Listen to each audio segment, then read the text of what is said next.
Bonjour à tous et bienvenue sur ma chaîne Pixel et Vecteur. Aujourd'hui on va reparler de la correspondance sur calque parce que beaucoup de gens m'ont demandé de refaire une explication parce qu'ils comprenaient pas du tout comment ça fonctionnait. Donc j'ai déjà fait une vidéo sur la question mais je vais en faire une autre encore plus explicative.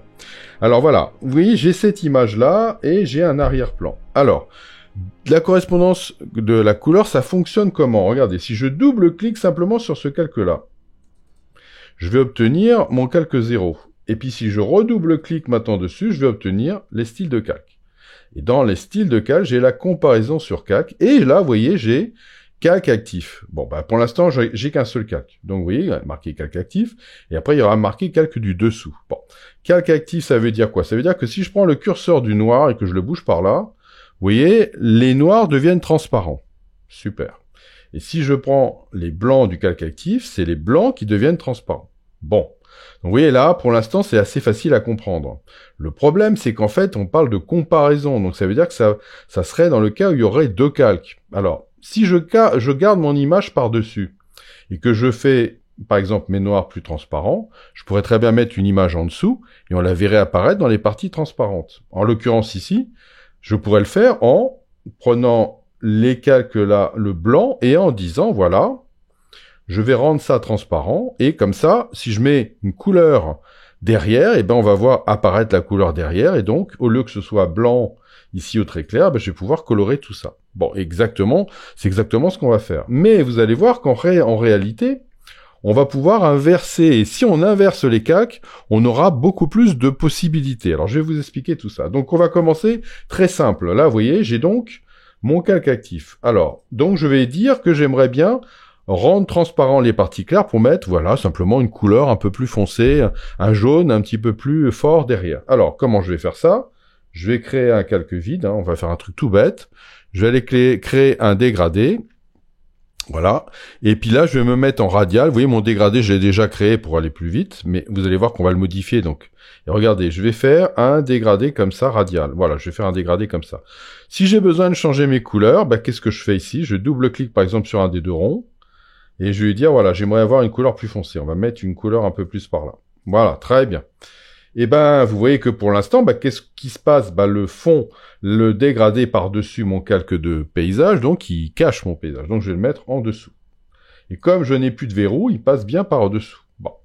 Et donc, comme je vous disais, si je viens double-cliquer sur le calque 0, donc mon paysage, je vais l'appeler paysage. Comme ça, je pourrais l'appeler, voilà, calque paysage. Et en double-cliquant sur la partie grise, vous voyez, je vais obtenir les styles de calque. Et on a dit que si on prenait le calque actif et qu'on bougeait sur la droite les parties blanches, on faisait apparaître, effectivement, le calque du dessous, qui est un dégradé qui part d'un jaune clair vers un jaune plus foncé. Ok, c'est ce qui se passe. Le truc, c'est que pour l'instant, vous voyez, c'est très grossier. Mais c'est très grossier parce que mon curseur ne sélectionne qu'une valeur à partir duquel, vous voyez, à partir de la valeur là, la 134, on va être avec la couleur du dessous. Moi, ce que j'aimerais bien, c'est plutôt avoir une plage de couleurs. Et pour ça, on va appuyer sur la touche Alt ou Option, ça va dépendre de votre clavier, et on va diviser le curseur en deux. Et regardez ce qui va se passer. On va obtenir quelque chose de beaucoup plus dégradé. Voilà. Ok. Et vous voyez, si j'obtiens ça, vous voyez que j'obtiens une couleur. Bon. Ok. Donc, jusque-là, je pense que ça devrait aller. Vous voyez, si je bouge là, ce curseur-là, vous voyez, je vais mettre de plus en plus de jaune dans mon image, et si je vais plus par là, j'en mets de moins en moins. Donc là, vous voyez, vous pouvez faire ça. Et si je fais OK là-dessus, voilà, j'obtiens ça. Et si je reviens sur le calque du dessous sur mon dégradé, je pourrais très bien aller lui dire, tiens, j'allais prendre double-cliquer sur ce calque-là, j'allais mettre du rouge ou du rose, et vous voyez que ça va se mettre instantanément. Vous voyez, on le voit bien qu'il apparaît. Donc, vous voyez, si je viens dans un orangé un petit peu plus rouge, un petit peu plus par là, vous voyez que ça marche. Et si je mets du rose, vous voyez que ça marche, il n'y a pas de problème, ça va très bien fonctionner. Bon. Donc voilà, pas de problème, je pense que là, il n'y a pas de souci. L'inconvénient de cette méthode, de cette partie-là, c'est que là, vous voyez, si je me dis c'est bien, mais j'aimerais que ce soit un petit peu plus, vous voyez, regardez, si vous regardez les arbres de près, on trouve qu'il y a un petit liseré. En fait, si je me mettais en mode produit, vous voyez, si ça, je le mettais en mode produit, j'obtiendrai un résultat qui est bien meilleur. Mais le problème, c'est que ça devient beaucoup trop fort. Alors c'est vrai que ça peut être très joli, hein, mais c'est un petit peu trop fort. Alors je pourrais me dire, bon, bah c'est pas compliqué, il suffit de descendre la couleur. On va prendre l'opacité de la couleur et on va la descendre. Ben non, parce que dans ce cas-là, vous allez devenir transparent et ça va pas fonctionner.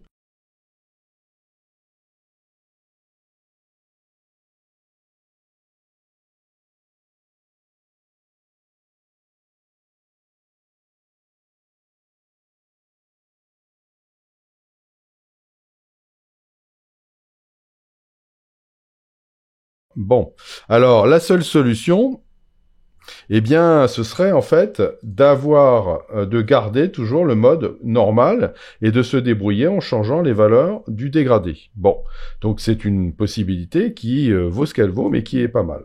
L'autre possibilité, ce serait de dire, bah, je vais prendre mon paysage et je vais le dupliquer. Je vais en mettre un deuxième en dessous, et puis celui qui est en dessous, bah, évidemment, je vais enlever. Je vais enlever ça, je vais remettre un paysage normal. Bon.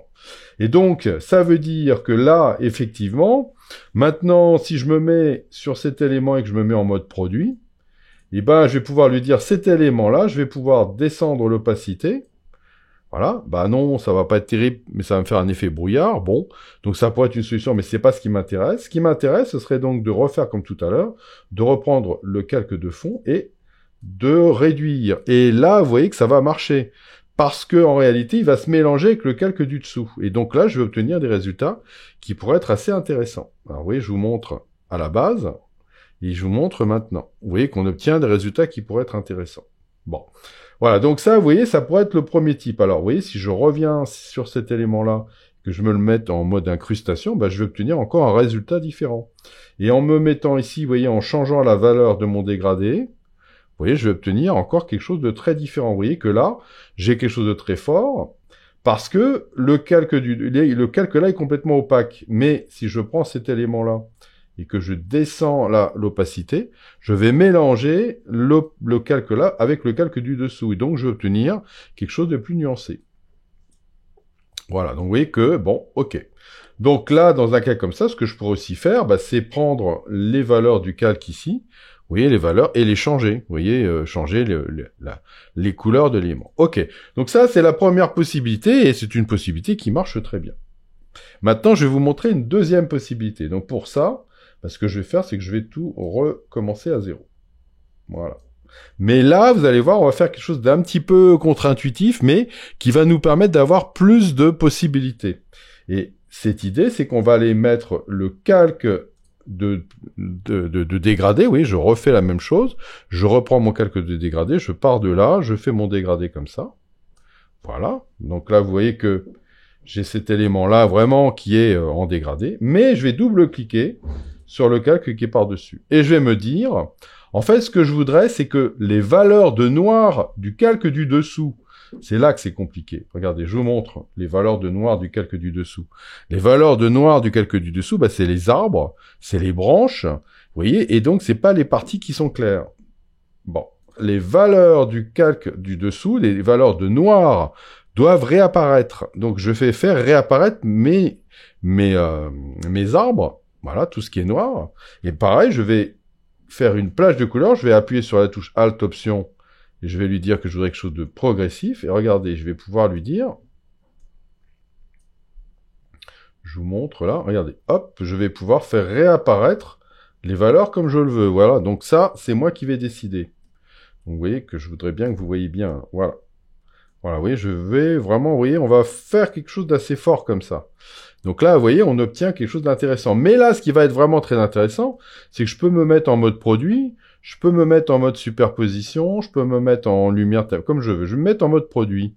Et ben, vous voyez que mon mode produit, maintenant, je vais pouvoir descendre l'opacité pour obtenir comme je le veux. Vous voyez, et je peux me dire, bah, je pourrais me valider à 50%.